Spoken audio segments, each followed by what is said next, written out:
Hello students, हम लोग पढ़ रहे थे अपना लेसन। उसका नाम था कतिपय राज्यों का विशिष्ट स्तर। तो कतिपय राज्यों का विशिष्ट स्तर में हम लोगों ने जो पढ़ लिए थे, पहले जो राज्य जिन पे विशिष्ट स्तर प्रदान है, हमें ज्ञात है कि 11 राज्यों को विशिष्ट स्तर प्रदान है। उनमें से कुछ राज्य तो ऐसे हैं जिनको वास्तविक रूप में विशिष्ट स्तर प्राप्त है, और कुछ राज्य ऐसे हैं जिनको नाम मात्र के लिए विशिष्ट स्तर प्राप्त है। उनमें से हम जम्मू कश्मीर को और गुजरात, महाराष्ट्र को हम लोग पढ़ चुके हैं, और उसी कड़ी में अब हम लोग पढ़ने जा रहे हैं आज नागालैंड राज्य के संबंध में उपबंध। ये नागालैंड राज्य जो उससे अपने 7 सिस्टर्स के नाम से जुदा जाना जाता है आंध्र प्रदेश के साइड में, कि मिजोरम, मणिपुर, नागालैंड, नीचे अरुणाचल प्रदेश, जो छोटे छोटे से क्षेत्र हैं, इनके लिए भी हमारी भारत सरकार ने कुछ विशेष उपबंध किए हैं, और उन उपबंधों को अब हम इसमें पढ़ने जा रहे हैं। तो नागालैंड का नाम जैसे ही आता है तो हमें समझ में आता है कि यहाँ पर एक प्रकार की जाति का बहुत ही अधिक प्रभुत्व है, और इस नागालैंड की जाति के जो प्रभाव हैं वो विशिष्ट रूप से वहाँ की धार्मिक प्रथागत मान्यताओं का उस पर बहुत अधिक प्रभाव है।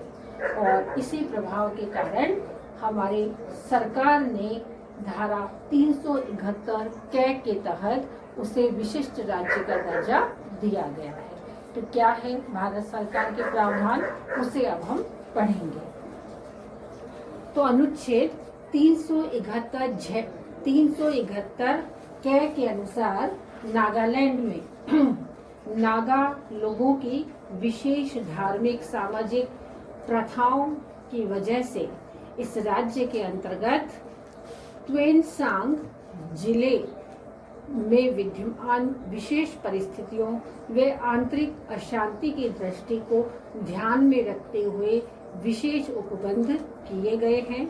और अनुच्छेद 371 कै के अंतर्गत इस प्रकार से इसके लिए उपबंध किए गए हैं। हमें रिपीट कर रही हूँ मैं, अनुच्छेद 371 कै के अंतर्गत ही नागा जातियों की जो है नागालैंड में कौन सा जिला है? ट्वेनसांग जिला है, जहाँ पर धार्मिक प्रथाओं के कारण, सामाजिक प्रथाओं के कारण कुछ नागा प्रजातियों की विशेष धार्मिक सामाजिक प्रथाओं के कारण ट्वेनसांग जिले में विद्यमान जो विशेष परिस्थितियां हैं और वहाँ की जो आंतरिक अशांति है, उन सब को ध्यान में रखते हुए भारत सरकार ने विशेष उपबंध किया, और अनुच्छेद 371 कै के अंतर्गत इसका प्रावधान इस प्रकार से किया गया। उसमें पहला है नागाओं की धार्मिक या सामाजिक प्रथाओं को बनाए रखना, कि जो नागा प्रजाति के लोग हैं उनकी धार्मिक सामाजिक प्रथाओं को बनाए रखना। दूसरी है नागा प्रथागत रूढ़ियों और प्रक्रियाओं को बनाए रखना। तीसरा है दीवानी और फौजदारी न्याय प्रशासन, जहां निर्णय नागा प्रथागत विधियों के अनुसार ही होंगे, कि जो भी दीवानी और फौजदारी न्याय प्रशासन की जब हम बात करते हैं तो वो निर्णय कैसे होंगे? जो प्रथागत नीतियां हैं उसके अनुसार होंगे, वहाँ की अन्य जो हमारे संविधान के अनुसार जो नीतियां निर्धारित है उसके अनुसार नहीं होंगे।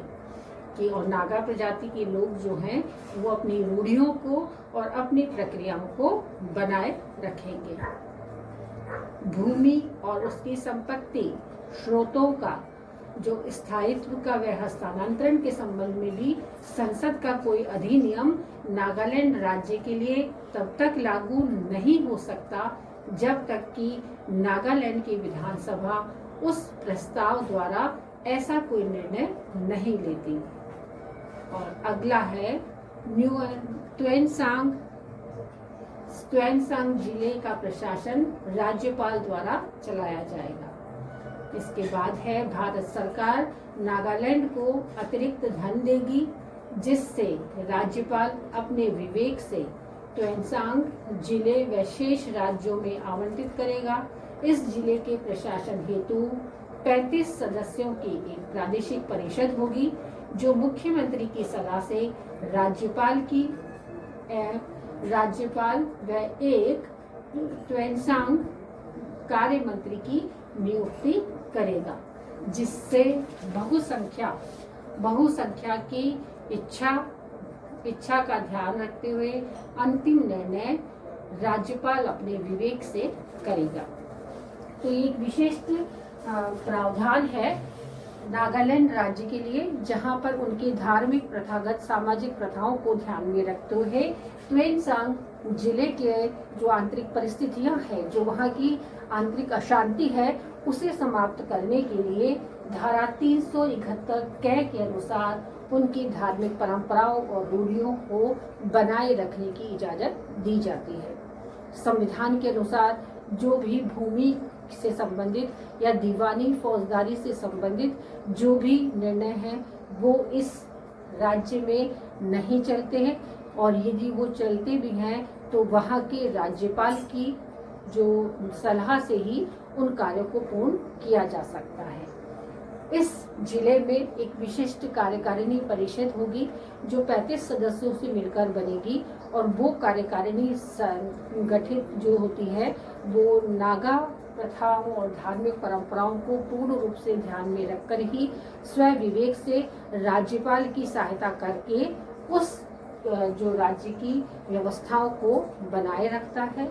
वहाँ का शासन राज्यपाल के अधीन आता है, और राज्यपाल और मुख्यमंत्री मिलकर ही उन 35 सदस्यों की जो सभा गठित की जाती है, उन सब की सलाह से मिलकर ही वहाँ पर समस्त कार्यों को पूर्ण किया जाता है। अगला है गोवा व उत्तरांचल के संबंध में क्या प्रावधान किए गए हैं।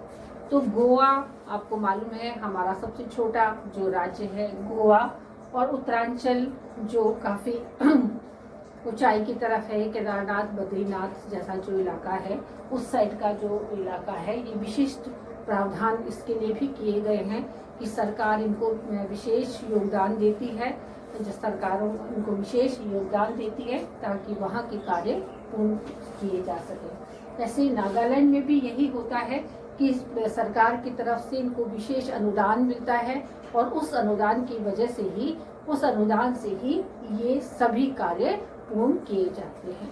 तो क्या है गोवा और उत्तरांचल के प्रावधान, उसे अब हम पढ़ेंगे। तो अनुच्छेद 371 के अनुसार संविधान की किसी बात के होते हुए भी गोवा राज्य की विधानसभा 30 सदस्यों से मिलकर बनेगी। 2 मई 2001 में नवगठित उत्तरांचल राज्य को विशेष राज्य का दर्जा दिया गया, क्योंकि यहाँ पर्वतीय क्षेत्र अधिक है, इसलिए यहाँ की कठिनाइयाँ भी बहुत अधिक हैं, और इसीलिए इसे पिछड़ा राज्य घोषित किया गया है। राज्य की वित्तीय समस्याओं की जो संरचना है, उसकी जो प्रकृति है, वह भी उत्तरांचल राज्य को विशिष्ट राज्य का दर्जा दिलवाता है। इस दर्जे के कारण उत्तरांचल उदार शर्तों तथा अधिक केंद्रीय सहायता पाने के अधिकारों वाला राज्य बन जाता है, जिससे यह राज्य केंद्र से 90% अनुदान व 10% ऋण प्राप्त करता है, जबकि अन्य राज्यों को मात्र 30% अनुदान और 70% ऋण की व्यवस्था की गई है। तो हम समझते हैं, हम जानते हैं कि जो उत्तरांचल राज्य है भारत का, वो एक पर्वतीय क्षेत्र है, और पर्वतीय क्षेत्र होने के कारण वहाँ की कठिनाइयाँ भी अन्य राज्यों की तुलना में काफी ज्यादा है, और इसी कठिनाई के कारण ही उसे एक विशिष्ट राज्य का दर्जा दिया गया है। तो विशिष्ट राज्य का दर्जा अनुच्छेद 371 के अनुसार उसको दिया गया है, और 2 मई 2001 में संविधान के द्वारा ये निश्चित किया गया कि वहाँ पर जो कार्यवाहियाँ होंगी वो वहाँ की विशिष्ट कार्यवाहियों विशिष्ट दर्जा उनको दिलाता है। अन्य राज्यों के लिए ये व्यवस्था है कि वो भारत सरकार उन्हें 30% अनुदान देती है और 70% तक वो ऋण ले सकते हैं। लेकिन उत्तरांचल राज्य के लिए ये विशिष्ट योगदान है सरकार का कि वो उसे 90% अनुदान देती है उसके खर्चों के लिए और 10% ऋण की सुविधा भी देती है। तो ये विशिष्ट दर्जा उत्तरांचल राज्य की विशिष्ट कठिनाइयों की वजह से है, ताकि वो अपनी कठिनाइयों को दूर कर सके और उसी कठिनाइयों को दूर करने के लिए ये विशिष्ट व्यवस्था अनुच्छेद 371 2 मई 2001 से वहां पर लागू की गई है। और गोवा राज्य में भी इसी प्रकार की व्यवस्था है। तो अब हम अगला हेडिंग जो हमारा होगा वो यही है कि क्यों की गई है इस प्रकार की विशेष व्यवस्था, क्या विशेष कारण रहे कि राज्यों के संबंध में ये व्यवस्था की जाती है। तो संविधान के भाग 21 के आधार पर ये कहा जा सकता है कि संविधान के अंतर्गत विशेष व्यवस्था तो केवल 11 राज्यों के लिए की गई है, लेकिन सही अर्थों में जिसे विशेष स्थिति कहा जा सकता है वह केवल भारतीय संघ में जम्मू कश्मीर राज्य को ही प्राप्त है। इस विशेष उपबंध के कुछ विशिष्ट कारण हैं। उनमें से पहला कारण है भारतीय संघ में विलय की विशेष परिस्थितियां। तो पहला कारण यही है कि भारतीय संघ में विलय की विशिष्ट परिस्थितियां थी। यह कारण जम्मू कश्मीर और सिक्किम राज्य के लिए लागू होता है। 1947 में जम्मू कश्मीर राज्य का और 1974-75 में सिक्किम का भारत संघ में विलय विशेष परिस्थितियों में हुआ था। अतः इन्हीं विशेष परिस्थितियों के कारण ऐसे विशिष्ट उपबंध किए गए। तो हम पढ़ रहे थे कि क्यों विशिष्ट उपबंध किए जाते हैं। तो उसका जो कारण है, उसका प्रमुख कारण यही है कि भारत जब आजाद हुआ था तो भारत की आजादी के समय कुछ भारतीय संघ में विलय की विशिष्ट परिस्थितियां रही थी।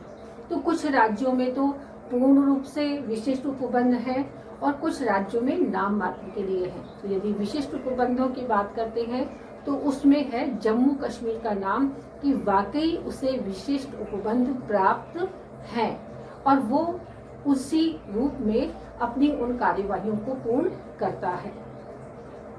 और सिक्किम का भी यदि हम उदाहरण लेते हैं तो सिक्किम का विलय और जम्मू कश्मीर का विलय कुछ विशिष्ट परिस्थितियों के कारण हुआ है और इसी वजह से ये प्रावधान किए गए हैं। दूसरा जो विशेष कारण है वो सरकार के लिए वो क्या था कि राज्य विशेष में विभिन्न भागों में आर्थिक असंतुलन की स्थिति। हम देखते हैं कि भारत के कुछ राज्य काफी विकसित राज्य हैं, वहाँ की आर्थिक स्थिति काफी सुदृढ़ है और कुछ राज्य ऐसे हैं जहाँ की आर्थिक स्थिति काफी खराब है।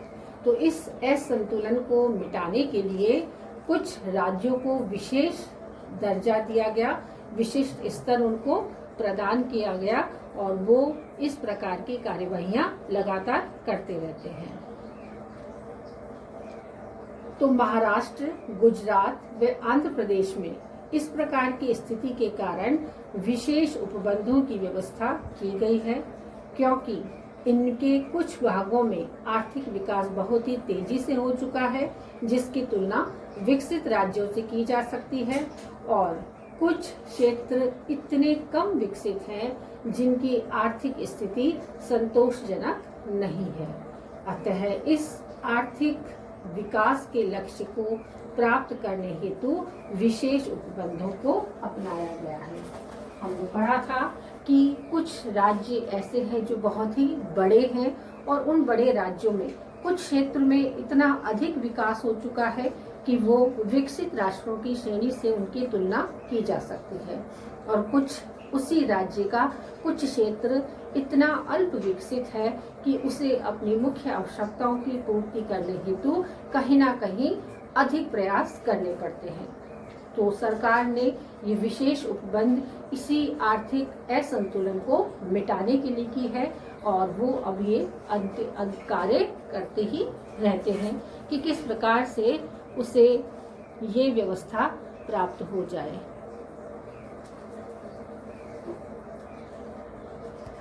अगला पॉइंट है, तीसरा पॉइंट जो है विशेष आर्थिक स्थिति का। विशेष स्थिति क्या थी कि राज्य की विशेष सांस्कृतिक स्थिति। तो नागालैंड व मिजोरम प्रदेश की विशेष सांस्कृतिक स्थिति के कारण उन्हें प्रोत्साहित करने के लिए ये विशेष उपबंध किए गए हैं कि नागालैंड और मिजोरम जहाँ जो राज्य हैं वहाँ की विशेष प्रजातियाँ जो धार्मिक परंपराओं और प्रथागत नीतियों को विशिष्ट जो अपने जीवन में उतार चुकी हैं और उन्हें ही वो महत्वपूर्ण स्थान देती हैं, तो उन्हें बनाए रखने के लिए सरकार की तरफ से प्रोत्साहन दिया जाता है और यही कारण है उसे विशिष्ट राज्य का दर्जा देने का। अगला कारण है कानून और व्यवस्था के लिए चुनौतीपूर्ण स्थिति कि नागालैंड अरुणाचल प्रदेश में चुनौतीपूर्ण स्थिति के कारण ये उपबंध किए गए हैं कि नागालैंड में जातिगत प्रथाओं के कारण और विशेष राज्यों में विशेष कठिनाइयों के कारण सरकार को ये विशेष उपबंध करने पड़ते हैं कि वो उन नीतियों को समानता दे सके और कहीं ना कहीं इस विभिन्नता को वो एकता में परिवर्तित कर सके। अगला कारण है राज्यों के संबंध में की गई विशेष व्यवस्था कि असम राज्य की जो जनजाति है, जनजातीय क्षेत्र में जो प्रशासन पर विशेष ध्यान देने की आवश्यकता है, इस पर मणिपुर में, उत्तरांचल में भी अधिक पहाड़ी क्षेत्र होने के कारण विशेष उपबंधों को करना आवश्यक माना गया है। तो कुछ राज्य ऐसे हैं जिसे मैंने बताया था आपको कि कौन कौन से राज्य हैं। असम का जो राज्य है और जो नागालैंड का राज्य है या उत्तरांचल का राज्य है, ये विशिष्ट परिस्थितियों से घिरे हुए हैं। ये पर्वतीय क्षेत्र हैं, यहाँ पर बहुत अधिक शिक्षा का अभाव है और ये विशिष्ट परिस्थितियों से जूझते रहते हैं और इसी बदलाव के कारण हमारी सरकार ने इन राज्यों को विशिष्ट उपबंधों के स्तर में रखा है और सरकारी अनुदान देकर कहीं ना कहीं समानता लाने का प्रयास किया है।